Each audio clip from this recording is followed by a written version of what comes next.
भक्तों, कहा जाता है कि स्वयं धन की देवी मां लक्ष्मी ने एक अत्यंत गुप्त संकेत मानव जीवन के लिए छोड़ा है, जिसे समझ लेने वाला व्यक्ति जीवन में कभी अभाव नहीं देखता।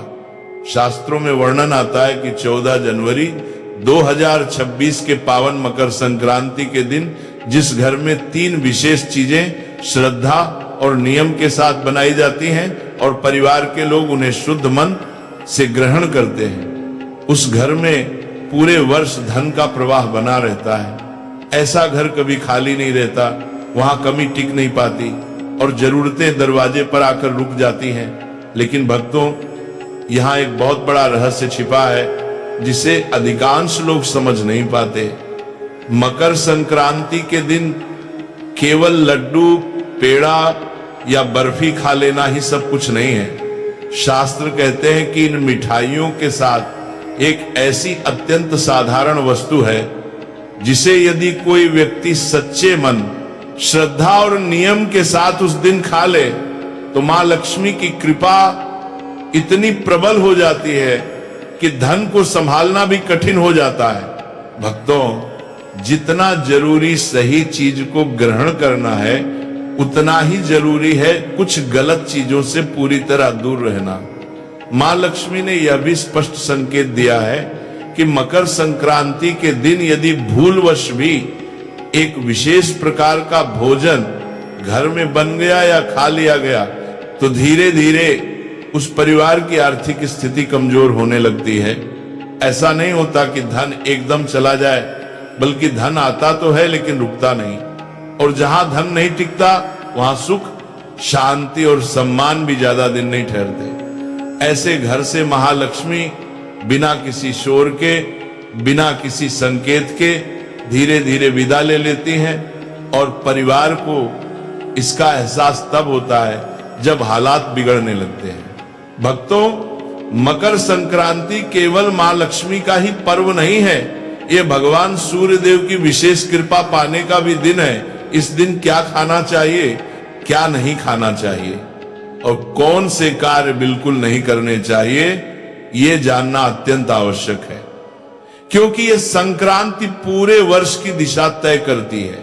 शास्त्रों में कहा गया है कि जो लोग मकर संक्रांति के पवित्र दिन 5 विशेष गलतियां कर बैठते हैं, उनके जीवन में कंगाली आने में देर नहीं लगती। उनके घर में पैसा आता जरूर है, लेकिन वो पानी की तरह बह जाता है।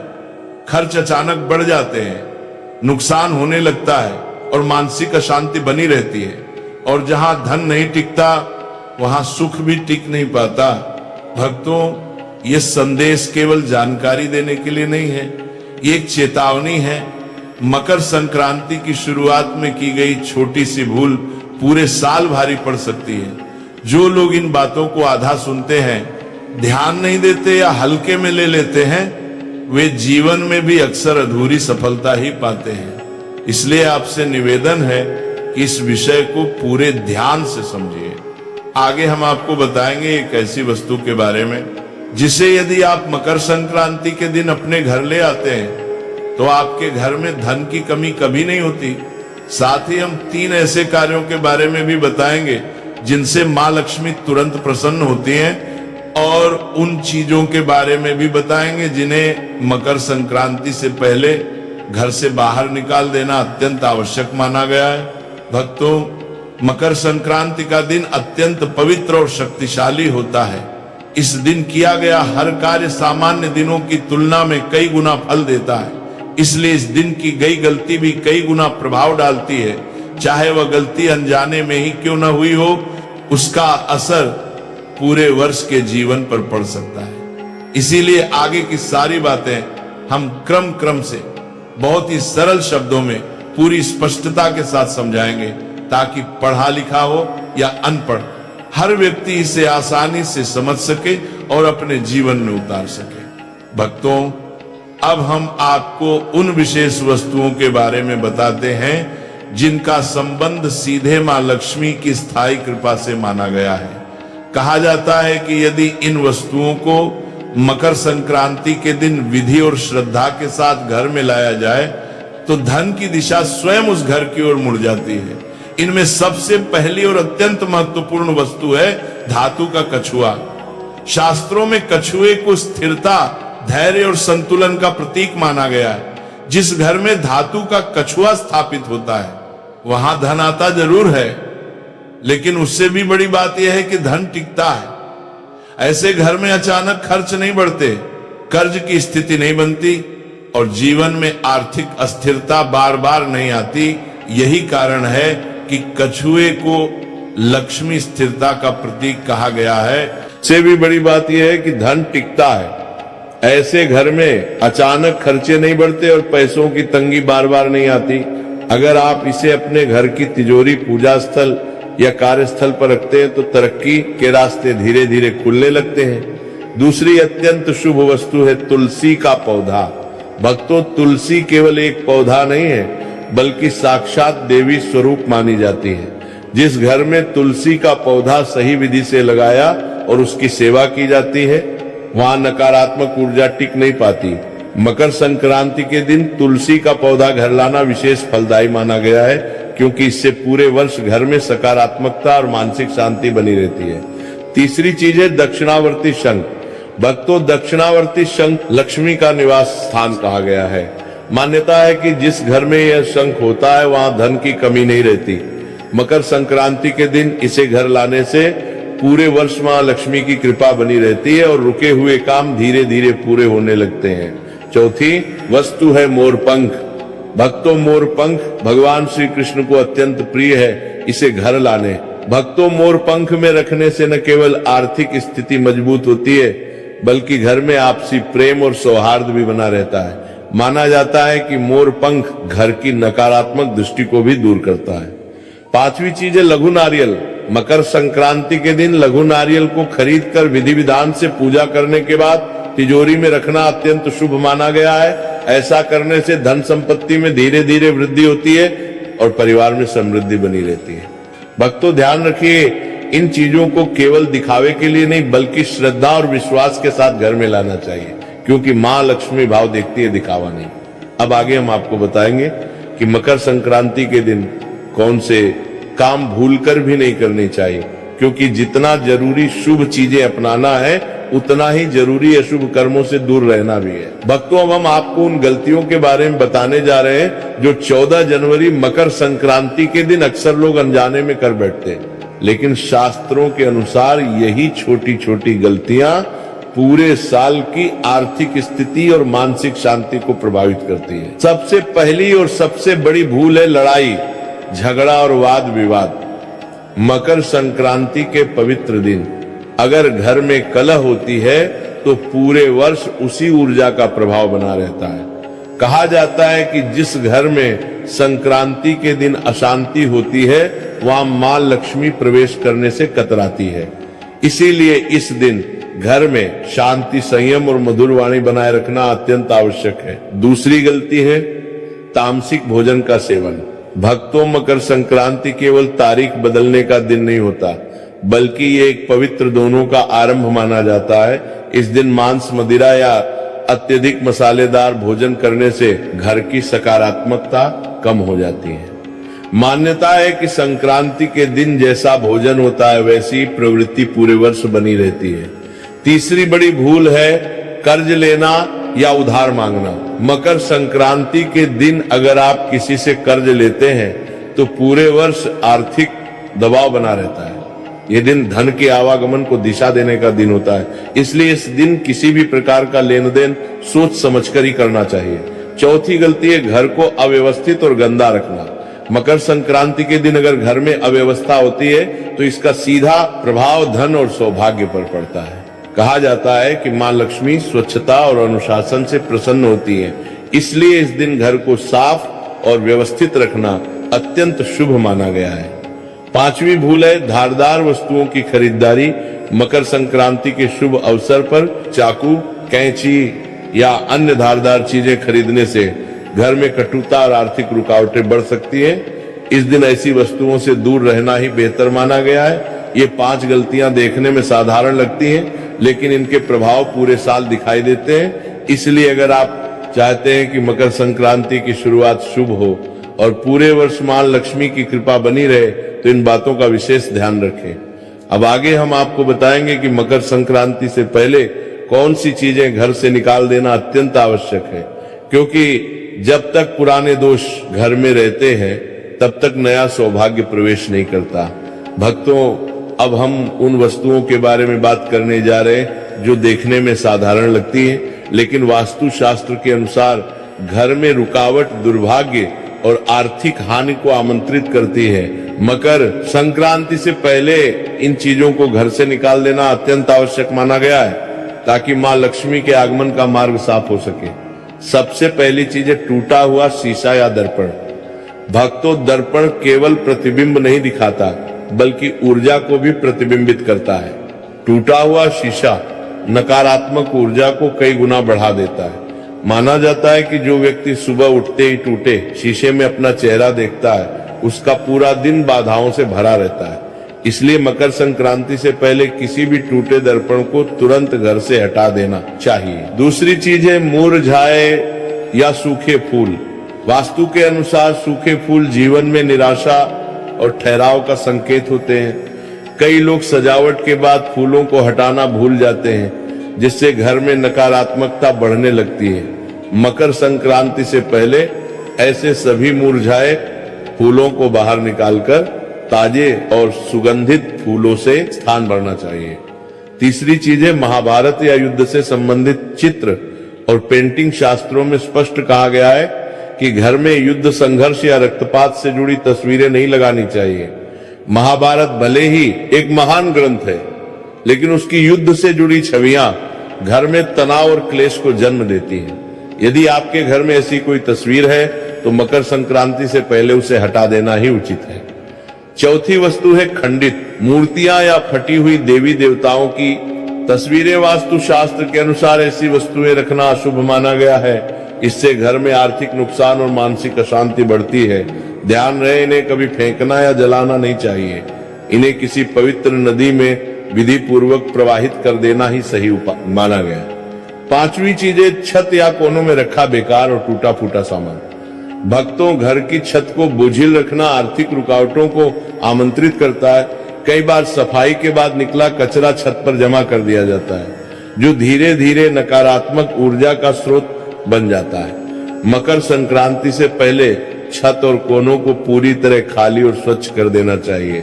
जब घर से पुराने और अशुभ तत्व निकलते हैं तभी नया सौभाग्य प्रवेश करता है। इसलिए इन बातों को हल्के में ना लें। अब आगे हम आपको बताएंगे कुछ और ऐसी चीजें जिनकी अनदेखी आपके अच्छे समय को कठिनाइयों में बदल सकती है। भक्तों, अब हम उन चीजों के बारे में बताएंगे जिन्हें लोग अक्सर छोटी बात समझकर नजरअंदाज कर देते हैं, लेकिन वास्तु शास्त्र के अनुसार यही चीजें धीरे धीरे घर की सकारात्मक ऊर्जा को कमजोर कर देती हैं और आर्थिक तरक्की में रुकावट बनने लगती है। छठी चीज है मकड़ी के जाले और जमा हुई गंदगी। कहा जाता है कि जहां मकड़ी के जाले होते हैं वहां सौभाग्य फंस जाता है। जिस घर में लंबे समय तक सफाई नहीं होती वहां लक्ष्मी माता का वास स्थायी नहीं रह पाता। जैसे दीपावली पर घर की विशेष सफाई की जाती है, वैसे ही मकर संक्रांति से पहले भी घर के हर कोने को साफ करना अत्यंत आवश्यक है। सातवीं चीज है खराब या बंद पड़े ताले।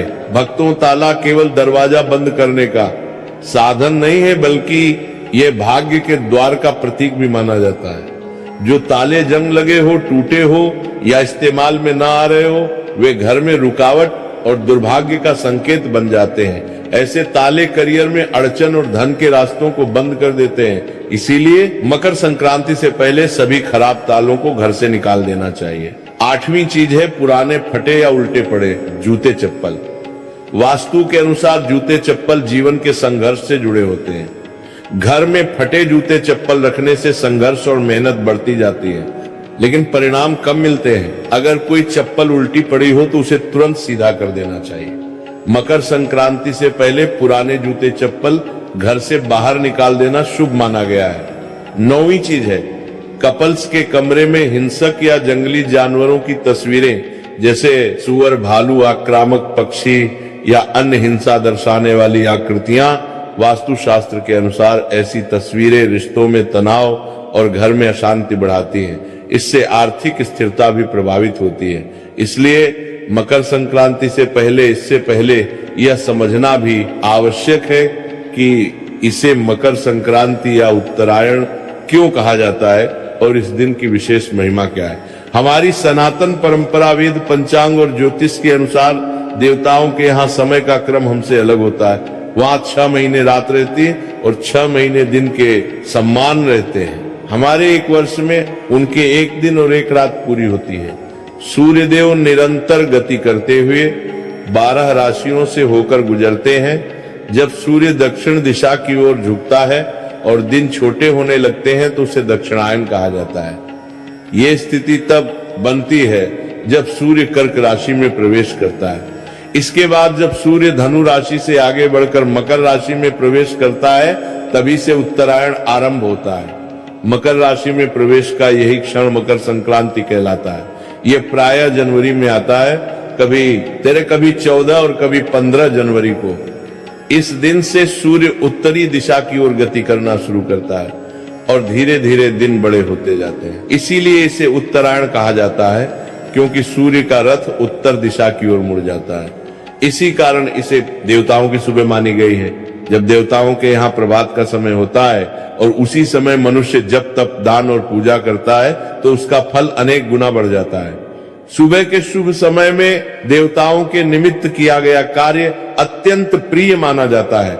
जरूरतमंद की सहायता करना, ब्राह्मणों को दान देना, देवताओं और पितरों के लिए तर्पण करना, भगवान का स्मरण करना, इन सबसे जो पुण्य प्राप्त होता है वह सामान्य दिनों की तुलना में बहुत अधिक होता है। इसलिए उत्तरायण का यह काल अत्यंत पुण्यदायी माना गया है और मकर संक्रांति के दिन विशेष रूप से दान करने की परंपरा चली आ रही है। ऐसा माना जाता है कि इस दिन किया गया दान कई गुना बढ़कर लौटता है और जीवन में शुभ परिणाम लाता है। अब हम जानते हैं कि साल 2026 में मकर संक्रांति कब मनाई जाएगी।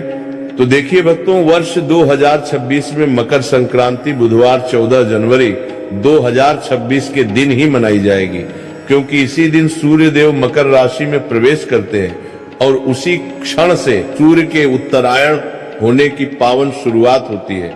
भक्तों, मकर संक्रांति का जो पर्व है उससे जुड़े कई नियम होते हैं। कुछ नियम पूरे साल निभाए जाते हैं और संक्रांति के दिन उन्हें पूरा किया जाता है। कौन कौन से नियम आपने धारण किए हैं, कौन कौन से नियम अगले साल के लिए ले सकते हैं, उनका क्या फल होता है और उन्हें सही तरीके से कैसे निभाना चाहिए, ये सब भी आगे बताया जाएगा, क्योंकि ये बहुत महत्वपूर्ण विषय है। मकर संक्रांति बहुत बड़ा विषय है, शास्त्रों में इसके बारे में बहुत कुछ लिखा है, इसलिए धीरे धीरे सब बातें आपको बताते रहेंगे। अब देखिए भक्तों, यदि मकर संक्रांति के दिन बहुत ज्यादा कुछ ना कर सके तो कम से कम गंगा स्नान का प्रयास जरूर करें। गंगा स्नान की बहुत बड़ी महिमा बताई गई है। अगर गंगा जी तक नहीं जा सकते तो घर पर ही ये विधि करें। सूर्योदय से पहले उठ जाए, नहाने का बर्तन अच्छी तरह धो लें, उसमें थोड़ा गंगा जल डालें, फिर शुद्ध जल भरे और हर हर गंगे बोलते हुए माँ गंगा को याद करें और उत्तर दिशा की ओर मुख करके स्नान करें। अगर काले तिल हो तो थोड़ा सा तिल भी पानी में डाल लें। ये स्नान गंगा स्नान के समान फल देता है। जो लोग गंगा तक नहीं पहुंच पाते हुए हर संक्रांति पर यही विधि अपनाएं। स्नान के बाद स्वच्छ वस्त्र पहने, भगवान की पूजा पाठ करें और अपने रोज के नियम पूरे करें। उसके बाद आज का दिन दान का है। अब ध्यान से सुनिए, यदि संभव हो तो ब्राह्मण को भोजन कराइए। अगर भोजन नहीं करा सकते तो अपनी शक्ति के अनुसार दान दीजिए। शास्त्र कहते हैं कि दान हमेशा योग्य ब्राह्मण को ही देना चाहिए, जो वेद पढ़ता हो, भक्ति करता हो, सत्कर्म में लगा रहता हो। ऐसे ब्राह्मण को दिया गया दान बड़ा पुण्य देता है। अयोग्य ब्राह्मण को दिया गया दान फल नहीं देता। इसलिए सोच समझकर दान करें। आज के दिन ब्राह्मणों को दान दीजिए, गरीबों की मदद कीजिए, भंडारा या लंगर में सहयोग कीजिए। अगर खुद नहीं कर सकते तो जहां लंगर चलता हो वहां मदद कर दीजिए। गरीब बच्चों को भोजन दीजिए, बिस्किट दे दीजिए, कपड़े, कंबल, शॉल, स्वेटर जो संभव हो वो दे दीजिए। जितना कर सके उतना अवश्य दान कीजिए, क्योंकि आज किया गया दान कई गुना बढ़कर वापस मिलता है। अब देखिए भक्तों, जब आप दान और सत्कर्म करते हैं तो आपके पाप कम होते हैं और पुण्य बढ़ता है। जब पुण्य का पलड़ा भारी हो जाता है तो जीवन में बदलाव दिखाई देना शुरू हो जाता है, चेहरे पर तेज आता है, मन प्रसन्न रहता है, लोग आपकी ओर खींचे चले आते हैं, कामों में सफलता मिलती है और ईश्वर की कृपा का अनुभव होता है। यह पुण्य सिर्फ इसी जन्म में नहीं, आगे की यात्रा में भी साथ जाता है। जब मनुष्य इस दुनिया को छोड़कर आगे की यात्रा पर जाता है तो उसका मार्ग लंबा होता है। शास्त्र कहते हैं कि ये यात्रा पूरे 1 वर्ष की होती है, इसलिए मासिक श्राद्ध किए जाते हैं। इस मार्ग में वही वस्तुएं सहायता करती हैं जो आप जीवन में दान कर चुके होते हैं। ब्राह्मण सेवा, गाय को दान, जरूरतमंद की मदद, प्राणियों पर दया, ये सब आगे साथ चलता है। अगर जीवन भर कुछ नहीं किया तो फिर भटकना पड़ता है। इसलिए कहते हैं कि जब शरीर स्वस्थ है, हाथ पैर काम करते हैं, तब तक जितना हो सके उतना भला काम कर लो। और मकर संक्रांति तो सबसे ज्यादा पुण्य देने वाली तिथि है। अब सुनिए, जो भी वस्तु आप दान करने जा रहे हैं, पहले उसका संकल्प कीजिए। वस्तु घर लाइए, हाथ में जल, अक्षत और दक्षिणा के रूप में एक सिक्का लीजिए, 3 बार बोलिए श्री विष्णुवे नमः। अपना नाम, अपना गोत्र जहां बैठे उस स्थान का नाम बोलिए और संकल्प कीजिए कि मकर संक्रांति के पवित्र अवसर पर आयु, आरोग्य और भगवान विष्णु की प्रसन्नता के लिए यह वस्तु दान कर रहे। फिर उस वस्तु के चारों ओर जल घुमाइए और भगवान के चरणों में समर्पित मानकर प्रार्थना कीजिए, हे प्रभु, यह दान मेरी श्रद्धा और सामर्थ्य के अनुसार अर्पित है, कृपा कर स्वीकार करें। इसके बाद वह दान जिसको देना हो उसे दे दीजिए। यदि धन का दान कर रहे हैं तो संकल्प में राशि और उद्देश्य भी बोल दीजिए। जो लोग स्वयं जाकर दान ना कर सके वे श्रद्धा से दक्षिणा भेजकर भी भाग ले सकते हैं। यह सबसे बड़ा महत्व भाव का है। आगे और बातें बाकी है, लेकिन उससे पहले एक छोटी सी कथा हम सुन लेते हैं, तभी आपको समझ में आएगा इस दिन किया गया दान सत्कर्म से हमें क्या प्राप्ति होती है। बहुत समय पहले एक छोटे से नगर में नंददास नाम के गृहस्थ रहते थे। आय अधिक नहीं थी, घर में साधारण व्यवस्था थी, लेकिन हृदय बहुत सीधा और भगवान में श्रद्धा से भरा हुआ था। मकर संक्रांति का पावन दिन आया, नगर के लोग दान पुण्य कर रहे थे। नंददास मन ही मन सोचने लगे कि मेरे पास तो अधिक धन नहीं है, मैं क्या दान दूं। फिर उनके मन में विचार आया कि दान का मूल्य सामान से नहीं, भावना से होता है। उन्होंने घर का सादा भोजन बनाया, थोड़ा गुड़ और तिल एकत्र किया, एक पुराना लेकिन साफ कंबल साथ लिया और समीप रहने वाले वेद पाठी सत्कर्मी ब्राह्मण के घर जा पहुंचे। वहां उन्होंने विनम्र भाव से कहा कि आज मकर संक्रांति के पावन दिन पर भगवान के नाम से ये छोटा सा दान स्वीकार करें। ब्राह्मण अत्यंत प्रसन्न हुए। उन्होंने नंददास के सिर पर हाथ रखकर आशीर्वाद दिया और कहा कि आज तुमने श्रद्धा और सच्चे मन से दान किया है। मकर संक्रांति के दिन दिया गया दान केवल इस जन्म तक सीमित नहीं रहता, इसका फल अगले जन्मों तक साथ चलता है।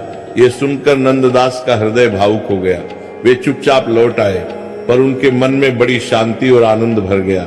धीरे धीरे समय बदला। पहले जहां घर में अभाव रहता था वहीं अब बरकत बढ़ने लगी। छोटा व्यापार बढ़ा, परिवार में सुख शांति आई, मन में चिंता कम हुई और संतोष बढ़ता चला गया। नंददास समझ गए कि दान से धन कम नहीं होता, बल्कि ईश्वर की कृपा बनकर लौटता है।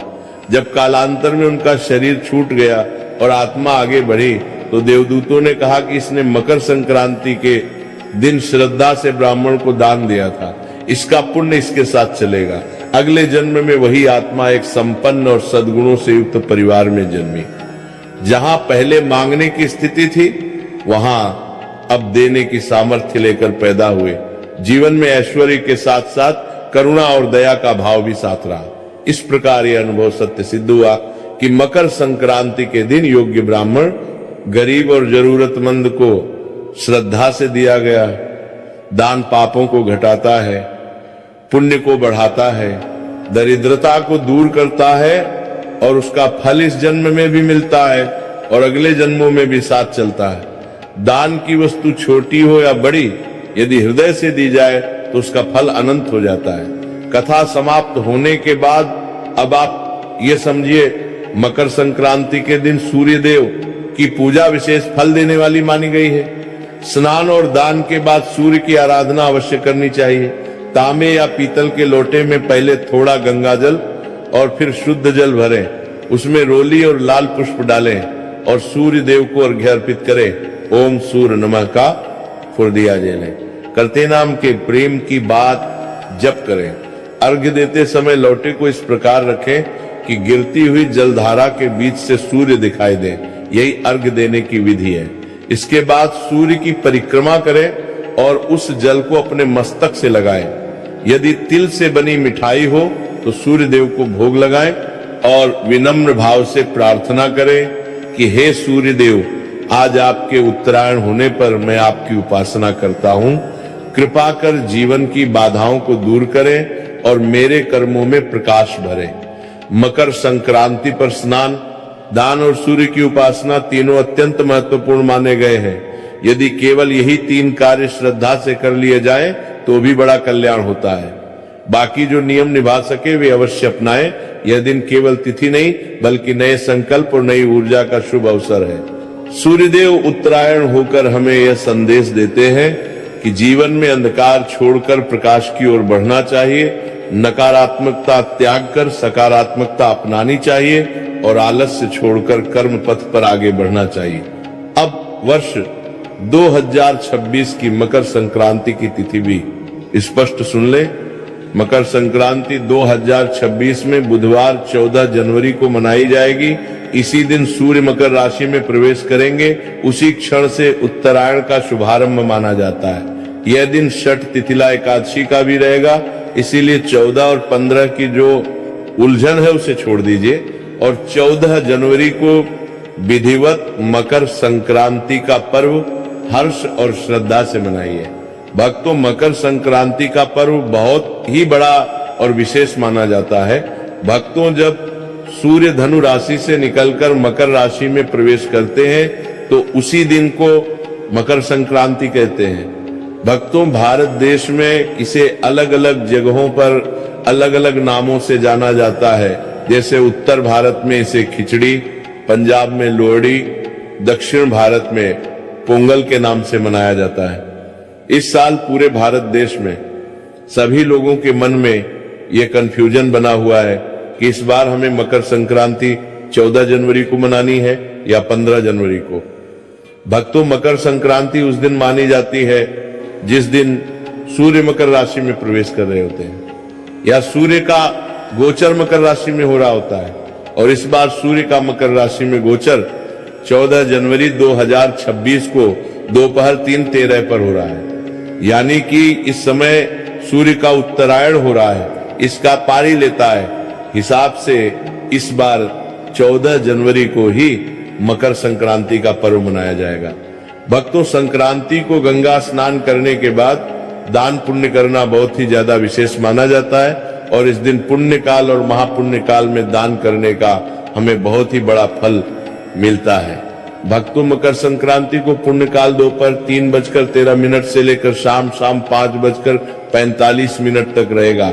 वही महापुण्य काल का समय दोपहर 3:13 से लेकर शाम 4:58 तक रहेगा। भक्तों, इस समय के बीच में आप दान पुण्य कर सकते हैं। जैसे गरीबों में कंबल बांटना, कपड़े बांटना या भोजन का दान करना अत्यंत शुभ रहेगा। भक्तों, इसी के साथ में मकर संक्रांति के दिन खिचड़ी का दान करना बहुत ही शुभ माना जाता है। पर इस बार मकर संक्रांति के दिन यानी 14 जनवरी के दिन ही एकादशी भी पड़ रही है और एकादशी के दिन चावल का प्रयोग नहीं किया जाता है। इसीलिए इस बार कई सारे लोगों के मन में यह प्रश्न भी है कि एकादशी के दिन हम खिचड़ी का दान कैसे करें या घर में खिचड़ी कैसे बनाएं। भक्तों, 14 जनवरी मकर संक्रांति को एकादशी होने के कारण आप इस दिन चावल की खिचड़ी नहीं बना सकते और ना ही इसका दान कर सकते हैं। और आप चाहे तो खिचड़ी का दान अगले दिन कर सकते हैं। पर इसके अलावा आप लोग इस दिन तिल और गुड़ से बनी हुई सामग्री या लड्डू का विशेष रूप से दान करेंगे तो आपको वही फल मिलेगा जो खिचड़ी दान करने से मिलता है। क्योंकि मकर संक्रांति के दिन तिल और गुड़ का विशेष महत्व माना जाता है।